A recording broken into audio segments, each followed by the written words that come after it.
Organization of sounds. Dear students, when we speak, we might have noticed the different sounds each alphabet creates. It's even more intriguing if you pay keen attention to the way each word sounds. Consider this as an activity. Pay attention to the words I will use now. Bear, bear, night, hello. Did you notice how each word sounds different? Did you also notice how the two words bear and bear sound the same? This is dealt in detail in phonology. Phonology is a branch of linguistics concerned with the systematic organization of sounds in languages. It is concerned with the distribution and patterns of speech sounds in a particular language or in languages in general. Linguists study the language thoroughly, each sound, each rule, and simplify several things for us common layman to understand. The building blocks of phonology are the organization of sound. The sound produced by each letter is very important in learning how to enunciate words. The different sounds are segregated into different categories, enhancing the perplexity of the language. This is called organization of sound systems or simply organization of sounds. The organization of sound system is considered to be the hidden structure in linguistics. Do you know why? The entire language is based on sound systems. Let us compare it with a building to help you understand better. If the English language is a building, then its foundation is the sound. Its bricks are words, its iron is grammar. Do you now see what is the role of the organization of sound systems, that is phonology, in the language? Well, in this chapter, we will deal with the organization of sounds or phonology in detail. Phonemes. A phoneme is the smallest contrastive unit of the sound system. It is the nucleus of phonetics. It is the smallest phonetic unit that is capable of conveying a distinction in the meaning of words. Take the words spit and bit. These differ only in higher initial sound. Pit begins with P and bit begins with B, ba. This is the smallest amount by which these two words could differ and still remain distinct forms. Any smaller subdivision would be impossible because English does not subdivide P or B. Therefore, P and B are considered two phonemes. Each phoneme is meaningless in isolation. It becomes meaningful only when it is combined with other phonemes. Phonemes form a set of abstract units that can be used for writing down a language systematically and unambiguously. Next, we will brief through allophones. What are allophones? Some linguists describe it as a driving medium of phonemes. Allophones are defined as the variants of phonemes that occur in speech.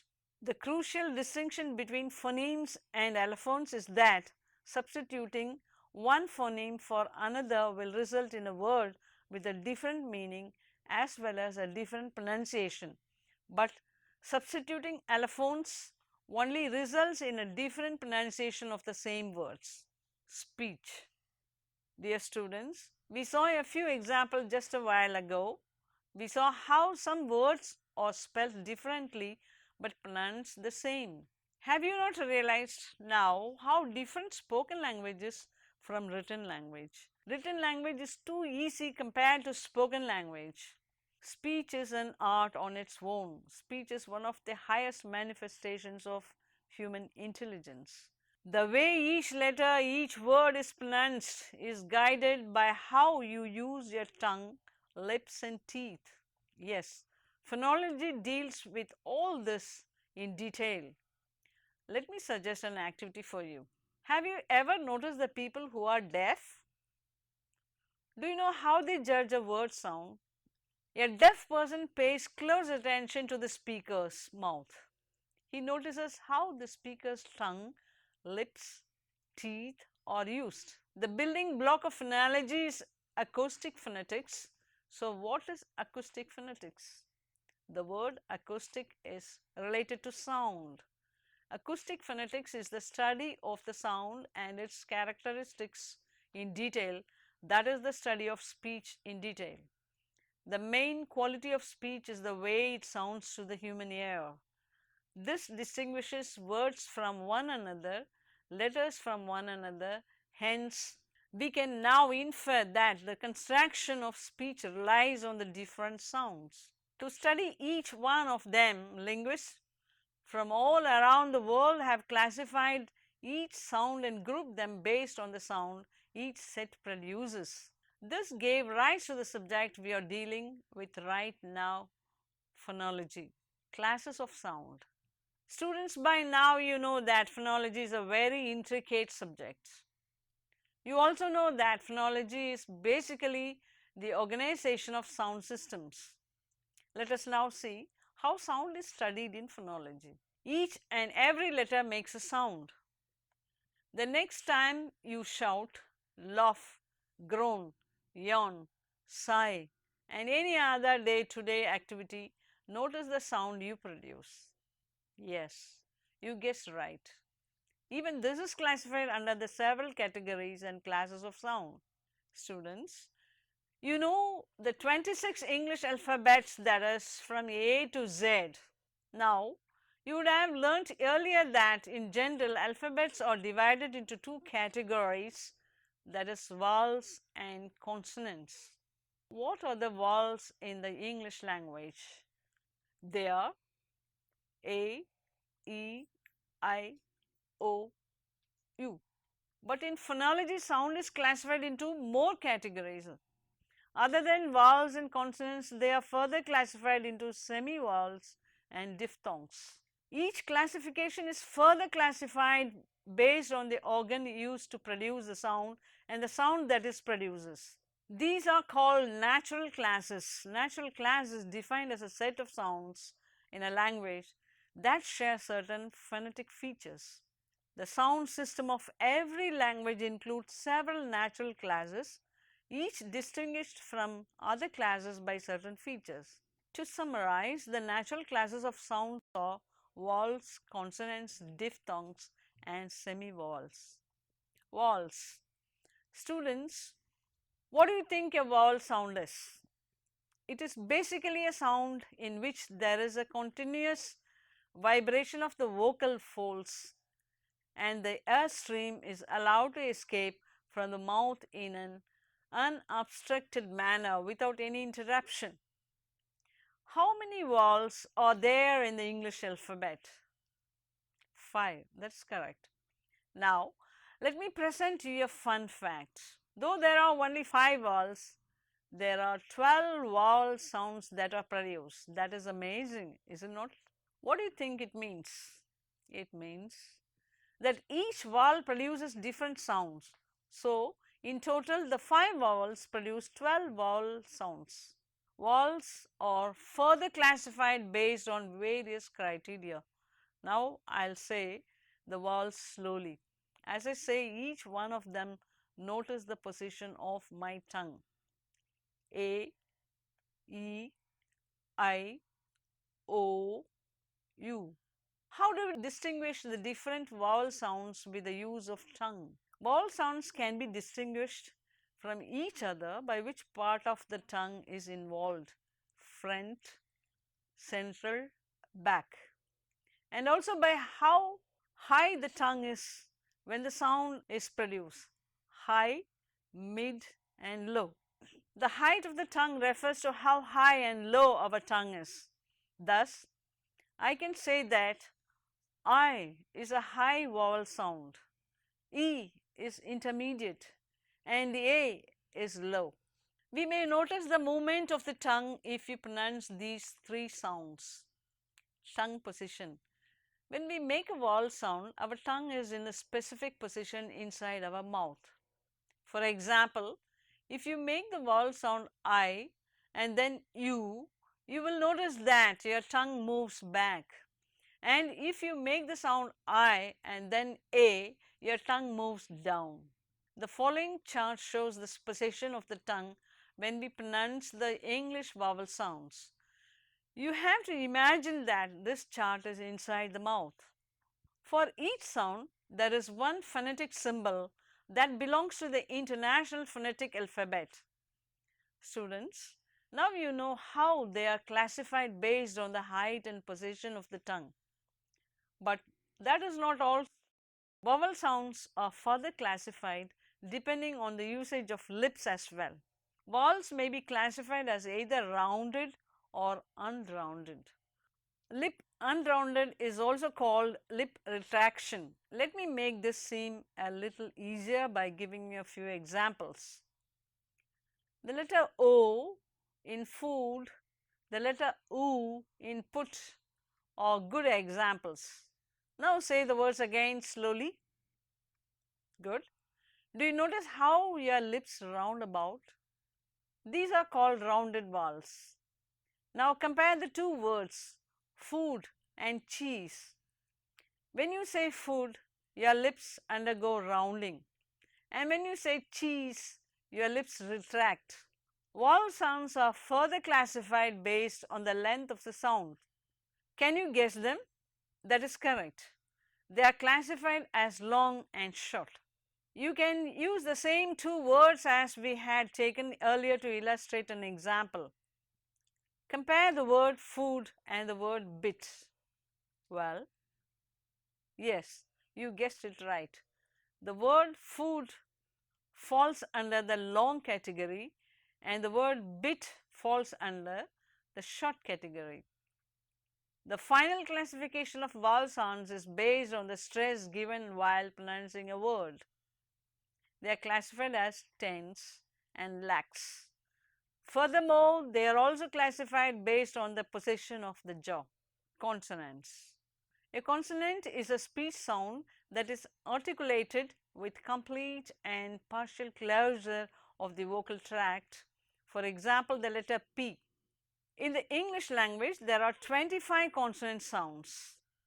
We have seen how the vowels of languages can be described in terms of values on a small number of dimensions or equivalently features.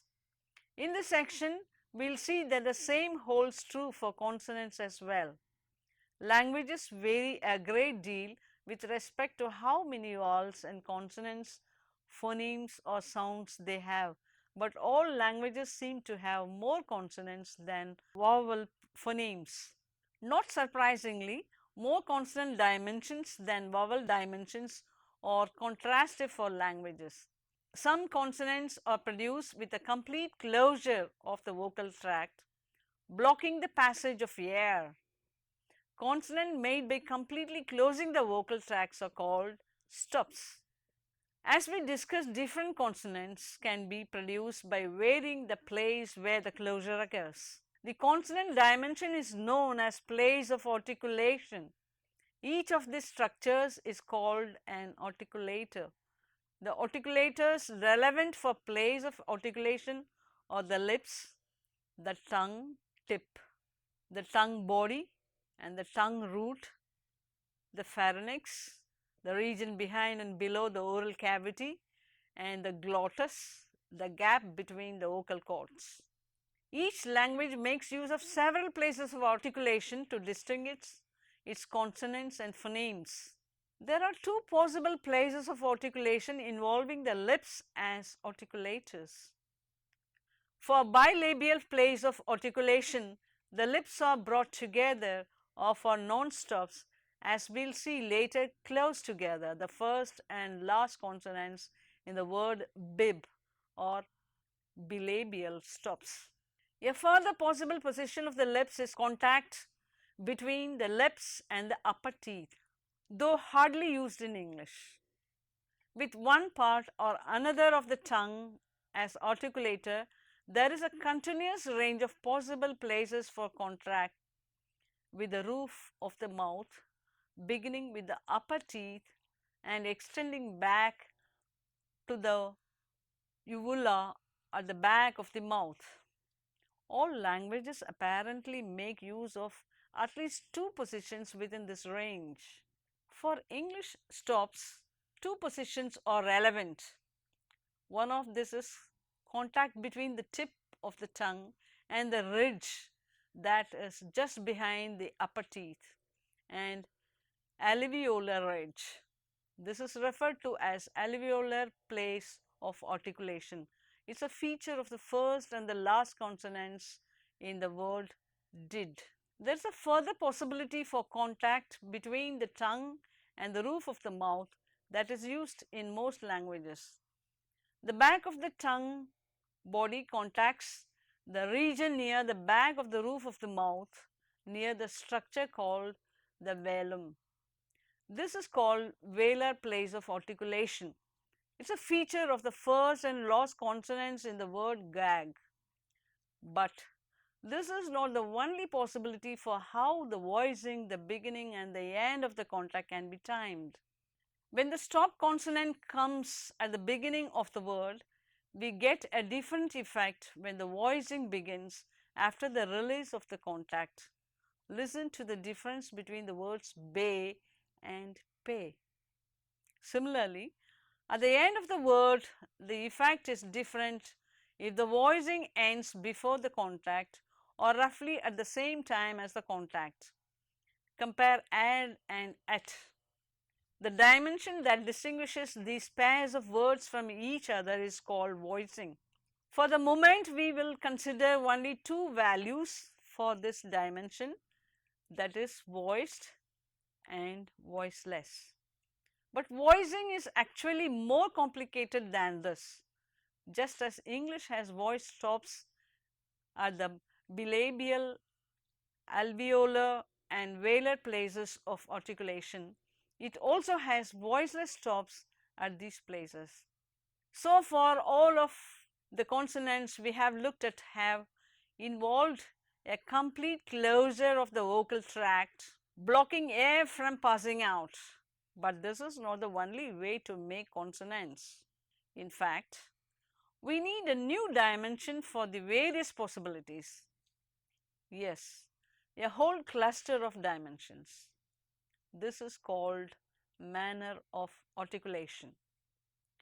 One crucial variable within manner of articulation is the distance between the articulators. For stops, the closure is complete, but there are two further possibilities. Stops and fricatives are different manners of articulation. Consider what happens when you bite your lower lip with your upper teeth and then blow air out. Unless you are biting too hard, some of the air can pass between your teeth and lip, creating a sound like that at the beginning and end of the word 5. A sound made like this with an incomplete or approximate closure that permits air to pass through and produces a noisy sound due to the resulting turbulence is called fricative. The fricative at the beginning and end of the word 5 is voiceless because the fricative sound is not accompanied by voicing. That is, the voicing starts after the vocal tracts are opened up for the vowel and stops just before the closure made again at the end of the word. Students, hold your nose and say any word that comes to your mind. Say the same word without holding your nose. Hold your nose again. Do not see the difference in sound. Did you notice the dominant sound of n and b when you hold your nose? Yes, this is the nasal sound. We have now seen voiced and voiceless consonants and the classification based on the placement of the particulars. It's amazing, is it not? How deep the language runs. Let us now see the other manner of airflow other than nasal and fricatives. Obstruent. They are produced with obstructed vocal tract. They include fricatives, affricates and stops. Sonorant. They are produced with relatively open vocal tract. Approximants. They are produced with relatively open oral tract. Strident. They are produced by directing airflow against the surface. It creates considerable friction. Sibilant. It's a subset of strident. They produce hissing and huzzing sounds. Well, students, now you know the different sounds produced by consonants. From here on, pay attention to every word you say and classify them. This will be a fun activity. Now let's talk about semivowels. Students, we have seen vowel sounds and consonant sounds. We shall now see about semivowels. Semivowels are also called semiconsonants. You have realized by now that all the classification we are dealing with are entirely based on the sounds.